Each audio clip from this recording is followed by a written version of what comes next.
Are you ready for an extreme makeover of the mind? With the producer and host of A Better You podcast, the transformational coach whose assignment is to challenge people to change, grow, and evolve into the individuals they were created to be. Here is Dr. Anthony McFarland, providing you with practical tools and wisdom for everyday life challenges for you to win in life, relationships, and finances. And as we get into the masterclass, this month's masterclass, of course, we're talking about money matters. We're talking about money matters. When you think about wealth, building wealth is oftentimes associated with having substantial financial resources or a privileged background. There was a recent survey that surveyed, of course, Americans, and it revealed how most Americans have less than $1,000 in savings, and another third have less than $500 in savings. So the question becomes, how do you build wealth when you don't have it to begin with? When you find finances to be somewhat a hardship. And of course, we know that's not everybody's storyline, but it's essential to recognize that everyone, regardless of their financial situation, can create wealth. And so that's what, in essence, we're talking about tonight. And you have to learn how money works. You have to learn how money moves. You have to understand that money is a tool. And there are various ways that we are going, practical ways that I am going to share with you tonight on how to create as well as preserve wealth. And even when you don't have much to start with, towards the end, I'm also going to share with you some of the most popular, highest paid businesses where you can create a stream of income, an additional stream of income, even for those of you who work a 9 to 5. I'm sure that, again, most people and millionaires, I always say this, oftentimes within our community, the African American community, even Christendom, there is this thought, why are you doing this business? Or, every year or two, you have some new business adventure. And people within our communities, our circles, most are asking, well, why are you doing this? Oh, you're doing something again. Oh, you found a new business. Let's see how long that's going to last. Well, the truth be told, that's not the dialogue amongst the wealthy.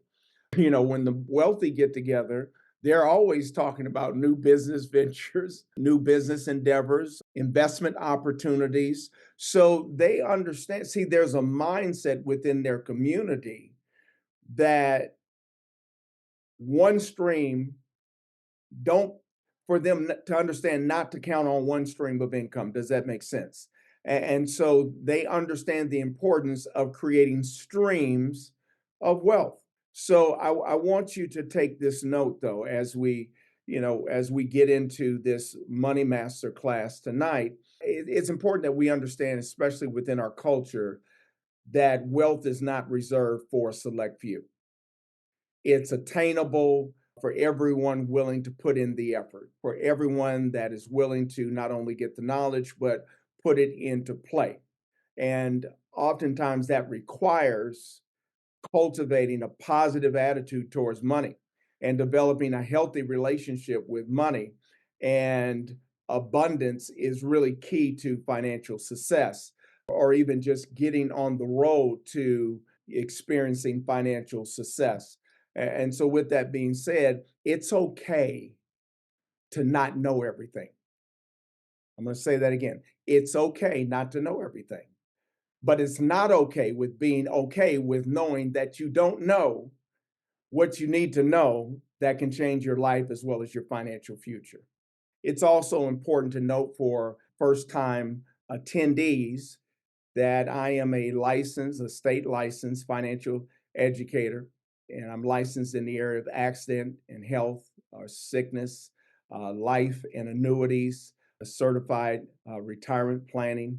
I have over 6 certifications that qualify me as an insurance producer to counsel clients in 5 different states.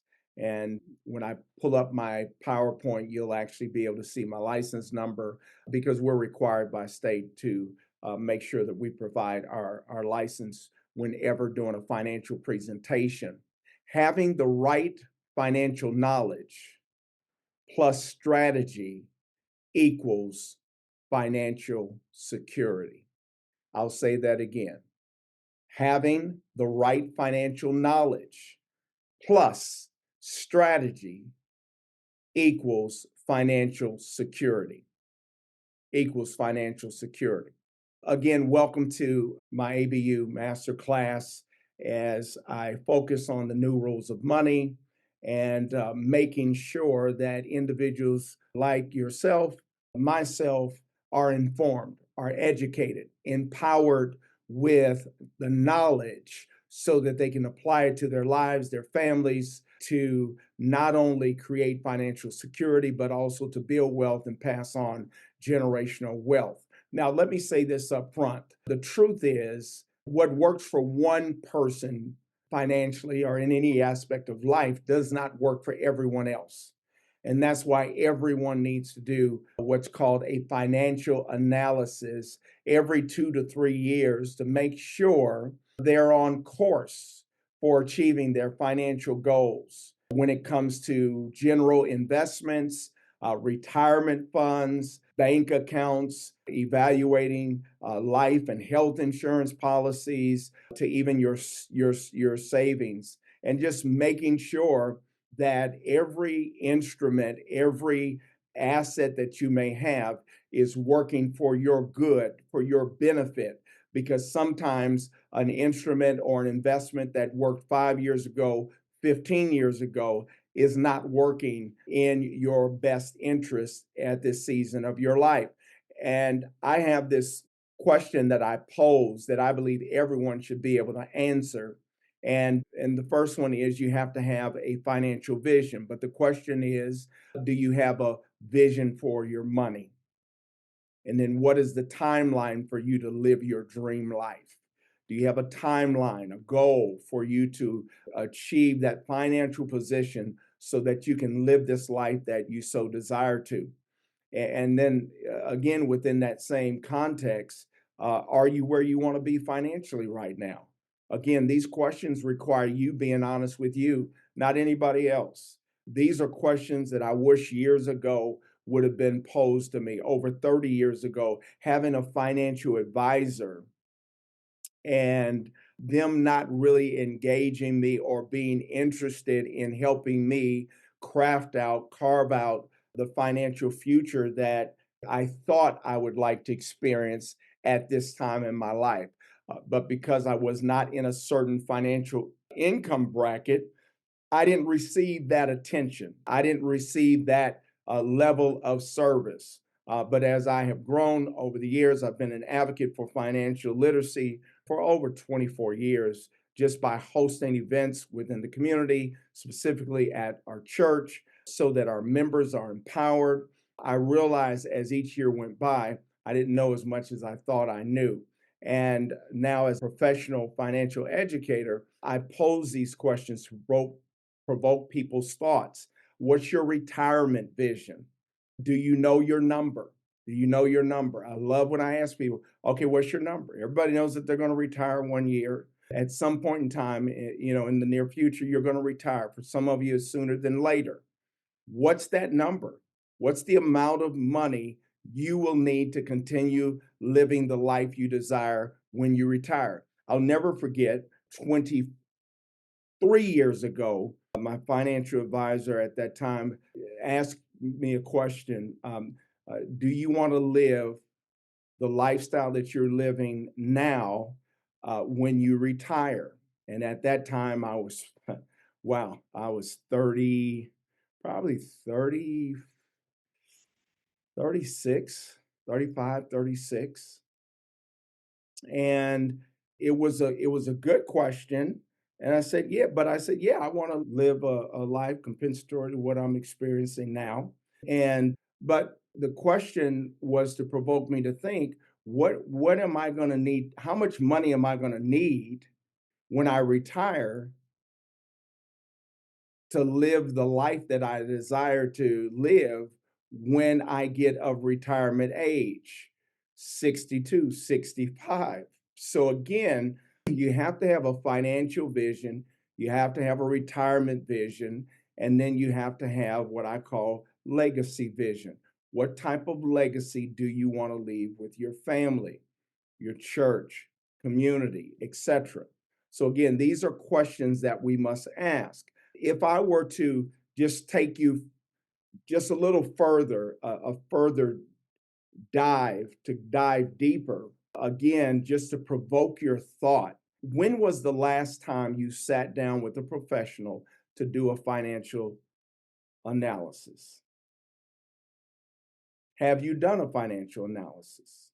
The next question I have for you, are you clear about your financial goals for the next 5 to 20 years? See, 30 years ago, 25 years ago, I couldn't answer that question. I could answer that question centered around my business. I could answer that question centered around ministry, but I could not answer that question centered around my life and legacy. And then the third question is, have you thought about what does financial freedom look like for you when you get to a certain age, when you retire? Have you thought about that? Now, whether you've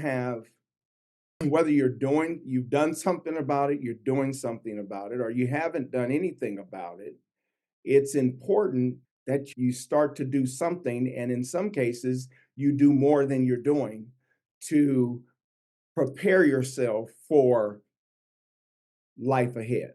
And hopefully, you're not like most people who are in the dark about your finances. Years ago, I didn't know any of this language. And mind you, I was managing a $2.5 million marketing budget. I knew how to manage money, but I didn't know how money works. I didn't understand how money works. Matter of fact, my mother taught me as a kid how to manage money. But I've learned as I grew that some people don't even know how to pay bills, let alone manage money. Some people, you pay your bills each month. Of course, no one in this room, but you pay your bills each month and do your best to prepare for the future. But the truth is that there's only so much money to go around, and preparing for the future again can be a little bit overwhelming. And some people in this room may say, well, I thank God that's not me. That's good. But if you were to be honest with yourself, again, I bring you back to that question. I don't care how much you think you know about money. Are you where you want to be financially right now? See, that's a yes or no. That's a black or white question for you to answer, being honest with yourself. One of the most important building blocks to establishing a firm financial foundation is knowing where you are versus where you want to be. A lot of us know where we want to be, but we don't know where we are, and we don't know what it takes to get to where we want to be. Again, you have to be willing to be honest with yourself. So the question becomes, are you financially healthy? We have people, you've heard people talk about being spiritually healthy for those that are believers. You've heard of people talk about talk shows, news about being physically healthy, being health conscious about what you put into your body. But are you financially healthy? I want you to understand something. Financial health is all about the choices you make over the long term. So that comes with financial security, financial resilience, financial control, which leads to financial what? Freedom. It leads to financial freedom. And so it has everything to do with meeting your financial goals, and then, enjoying the things that you value most, the things that, you've worked hard to accomplish in life. So again, you have to, these are real questions for people who understand that you matter and your money matters. And you should matter enough to yourself that you're paying attention to how you're handling money. You're 20, 30 years old. This is a great time for you to easily position yourself. And it's going to take some sacrifice to be in a position to retire when you want to and not wait until 62 or 65 or 67 years old. If you're 35 to 45 years of age, now is the time to get on top of your finances and learn how to build wealth through investments and insurance before it's too late. Let me tell you something. The older you get, the more little challenges you face. And especially when it comes to qualifying for certain instruments, life insurance, different types of instruments that you'll need, they want to evaluate what kind of risk you are to get into business, so to speak, with you. And so it's important that you learn and understand the importance of creating your own bank and borrowing from yourself to pass down that generational wealth the way that God intended for us to, and not go to the bank and constantly depend on and be a borrower versus being a lender. You want to be in a position to lend, hey, lend to yourself. Think about that, how powerful that is. Or to use other people's money in such a way because your assets, your portfolio is so tight, it's sound that people are willing to give you money. And now you utilize other people's money for investments and then just give that lender a return, an interest on the money that they loan to you so that you can make 50 to 100% profit on whatever your investment is.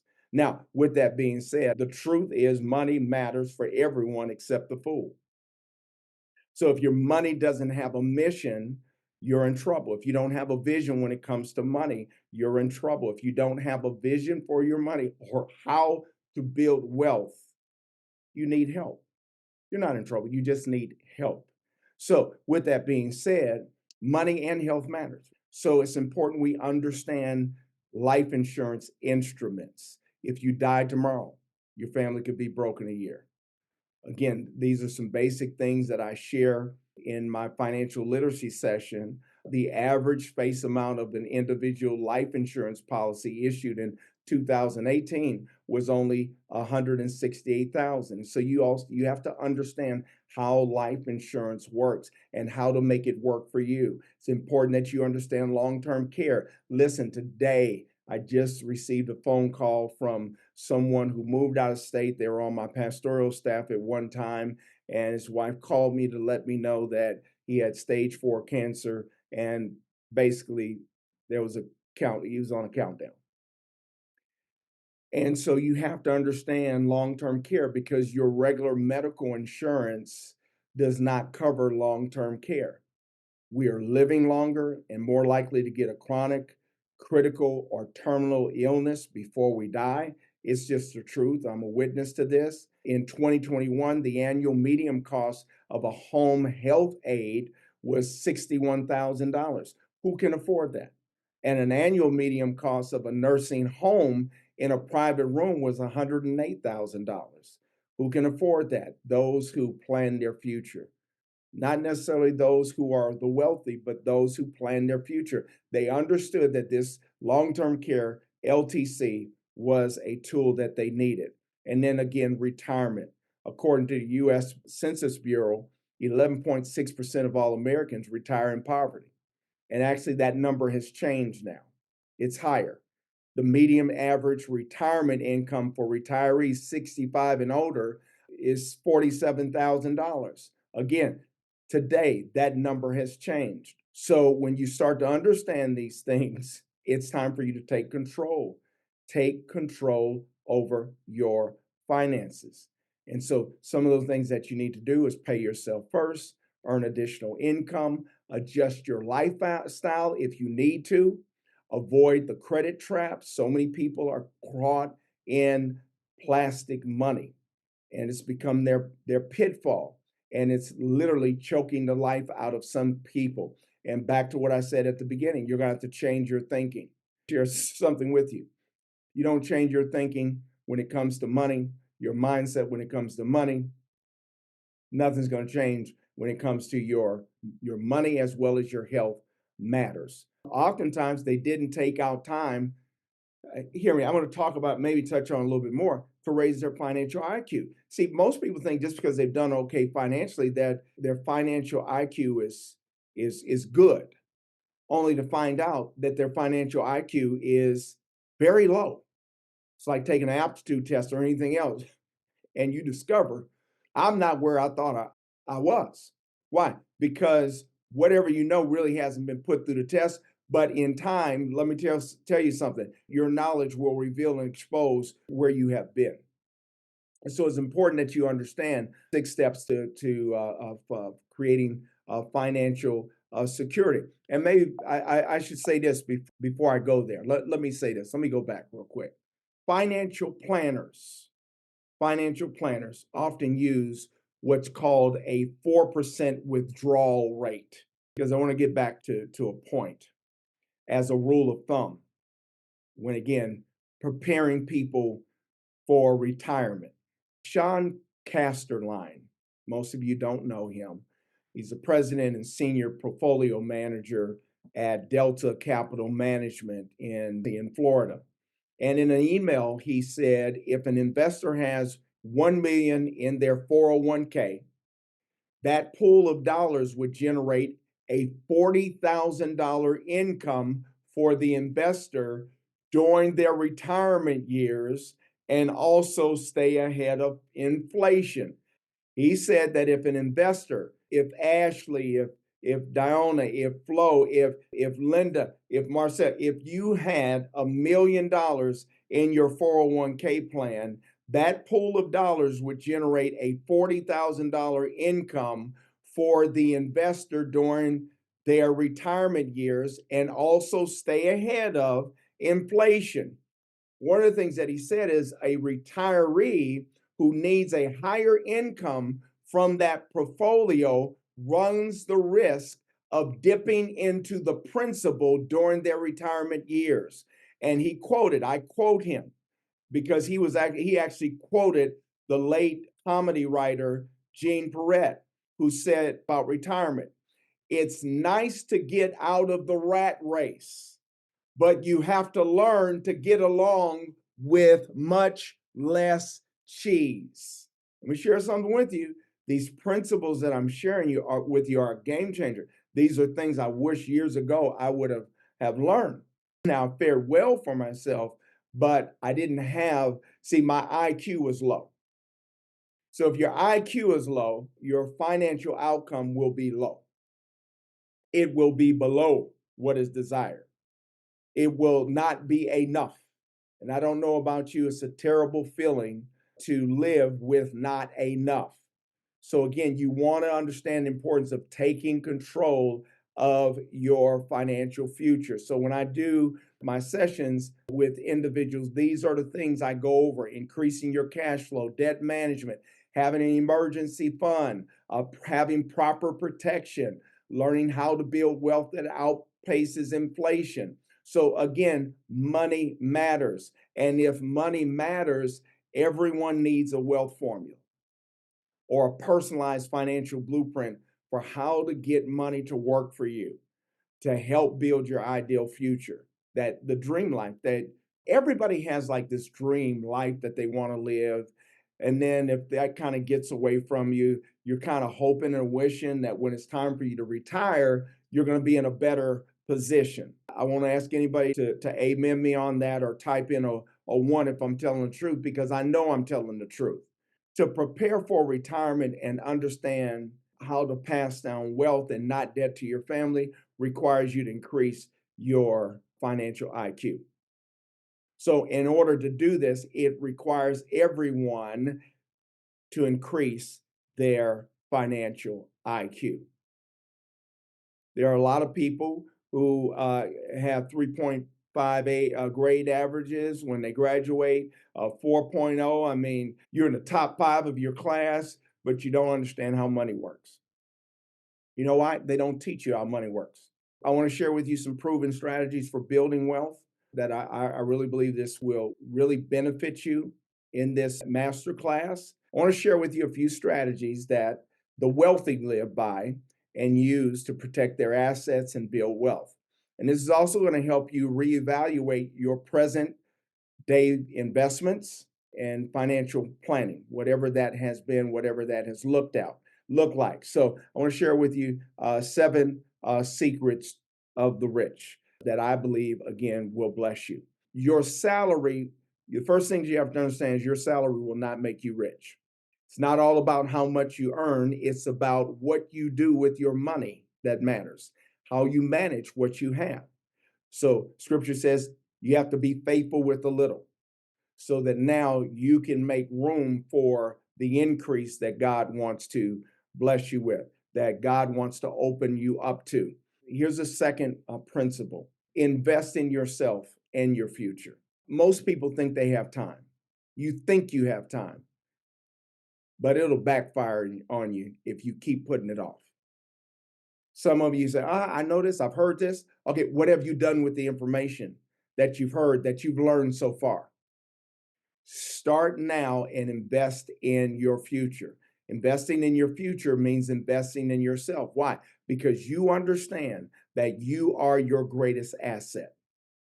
And you'll be pleasantly surprised to see how that money will grow for you over time if you do what you need to do today so that you won't find yourself crying and in sorrow tomorrow. The next thing that you have to understand that the wealthy understand, and that is buy assets and not liabilities. Buy assets and not liabilities. Focus on income producing assets that put money in your pocket instead of things that take your money away, like non essential expenses. An asset puts money in your pocket, and a liability takes money out of your pocket. My wife and I, right now, this is our sole focus in this season of our life, investing into assets and not liabilities. For example, now anything can happen between now and next year. I have a lease car. One of our cars is leased. And next year, when I give it up, I don't plan on getting another lease. Why? I have some financial strategies, some other investments that I want to do. So again, you have to make sure that you're investing in assets. For example, if you're making a loss, anything that's a loss, going out and it's not bringing you anything in, it's a liability. And you should stay away from that. If you are making a profit, it's considered to be an asset and you should buy it. Why? Because it will make you a profit. When trying to differentiate between the two, you have to consider the cash flow. And the way that you consider this, you take this into consideration, is you consider the cash flow, time, taxes, credit cards, bank loans, etc., that will come into and come out of the asset liability. And then the question that you have to ask, are you making a profit or a loss? It's real simple. It's not complex at all. If you are making a loss, it's a liability and you should stay away from it. If you're making a profit, it's an asset and you should probably buy it and stick with it. Real assets help you become rich. But you even have to understand, some of you have assets and you don't even realize you have it. What you have is an asset. And I'm going to share that with you when I get to the part of how to create some new streams of wealth. It's going to blow your mind, guarantee you. But the main ones that help you become rich are, businesses that do not require your presence.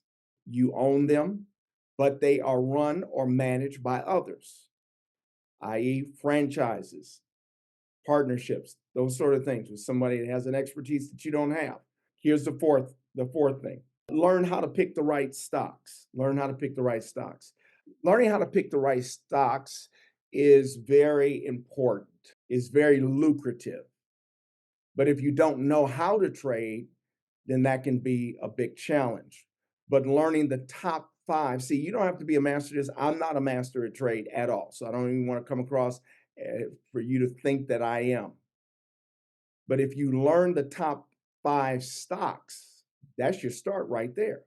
Make sure if you have a 401k, those of you who have a 401k, an IRA, 403b, retirement plans, you're invested in or tied into right now within the stock market, What I want you to do, if you have a financial advisor, call your financial advisor and ask them what stocks is my retirement tied to.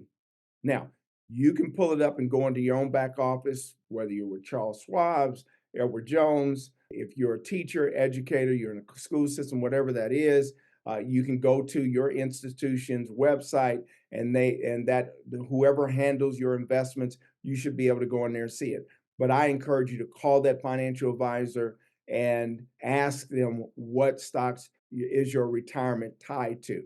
A certificate of deposits, CDs. I'm sure you guys are familiar with CDs. If you're a beginning investor and want to start taking advantage of compound interest right away with little risk, a savings vehicle such as CD account, savings account, they're a great way to go. And sometimes the interest could be higher than what regular investments are yielding. For example, we put money 2 months ago into a 90-day. And then in August, we put money in another investment, CD, that had 6 months, right? Well, guess what? The yield on it, one was 4.8, the other one was 5.2. Try to get that today, and you're not going to get it. The ones that are coming to that will come to for mature this coming month. Right now, the market there's no way we can get 4.8. You can't get 4.5.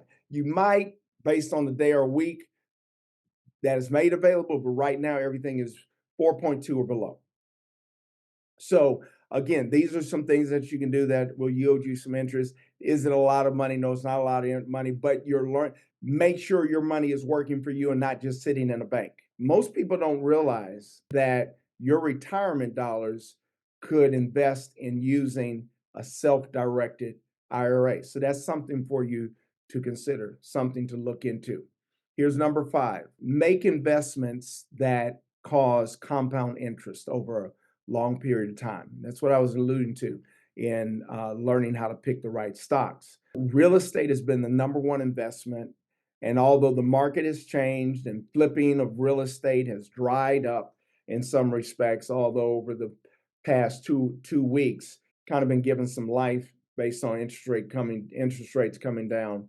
But you can never go wrong with earning land or investing in property. Today, the new investment, for those of you that don't know, is in tiny houses. You don't have $1 million, $2 million to buy a home, or you don't have 500,000 or 400,000 to remodel your home, but maybe there's a plot of land somewhere and you can come up with $50,000 to do a tiny home. I'm giving you a gem right there. You can get a prefab tiny home for $25,000. Buy the land for 25, 15, 25,000. Invest in a tiny home prefab. Have a few more dollars to put into it, and then start to lease that thing out, rent that thing out monthly. Do you know that there's this big tiny home community being cultivated right now where people are looking for tiny homes? They're buying they're buying trailers. People now, instead of flipping houses, they're creating these tiny homes in trailers. Here's the thing. When we talk about preparing so that you don't lose if the market crashes, which economists say that that is definitely going to happen, ensure you protect yourself against risk, right? So part of that is I got to go back, communicate, see the past 60 days or so, a lot of people have lost money in the stock market. And if you have a retirement plan, a 401k, 403b, call your financial advisor and find out how much money you lost. Read your statement that comes in the mail. I'll never forget, someone was asking their financial advisor about, what they lost. And they said, you need to open up your monthly statement. See, we don't read. We don't pay attention to the details. And we're constantly depending on somebody else to manage our money. Stop. So again, that's one way protecting yourself against risk. What am I saying? If you took a big hit the past 60 days with your retirement fund or just general stock, sometimes you need to pull that thing. If you know another market that's about to crash, you need to tell your financial advisor, pull that, or tell them, put the onus on them. Tell me what I need to pull my money out of before I just take a loss. And don't just because I'm small, don't treat me like I'm small. Value me like you value your millionaire accounts. You have to, I'm telling you how to talk to your financial advisor. In other words, you're letting them know, I want to see that you have my best interest at hand. The guy that has $5 million that's investing with you, and you have him, and you're making sure he's investing in all the right stock and investments out there. I want you to make sure that my little $100,000 or $50,000 or 25, whatever it is that you have, is working in your best interest, and you're not losing money in that area. Does this make sense? So when I talk about doing what's in your best interest when it comes to protecting your biggest asset, which is you first. Let's get that real clear. You generate an annual salary for working, right? And you need to plan for life events that may cause you to lose your salary, such as a severe illness or accident, job loss. I've watched these things happen to people just in the last 30 days. Again, shocking. 5 people that I love. These things have happened to them where they can't work. It's affected them being able to go to work. See, you never know what life can throw at you. So you need to be prepared for emergencies by protecting your income. I know that might sound foreign, but you have to figure out how, you have to learn how to protect your income. So that's where you consider insurance options and the importance of saving, having an emergency fund so that you're not caught short. Or if your industry collapses and they have a big layoff, listen to me, you can survive for 90 days to 6 months without panicking and having stress attacks. Understand something, the finer things in life, the luxury items that we all work for, can come later in life. A smart and disciplined person will invest in their future early, build their principal investment, and live off the interest. And that is you and I learning how to make sure our money is working for us. Thank you for tuning in to a Better You program with Anthony McFarland. Don't forget to like, subscribe, and follow on your favorite podcast platform so that you never miss an episode. Thanks for listening.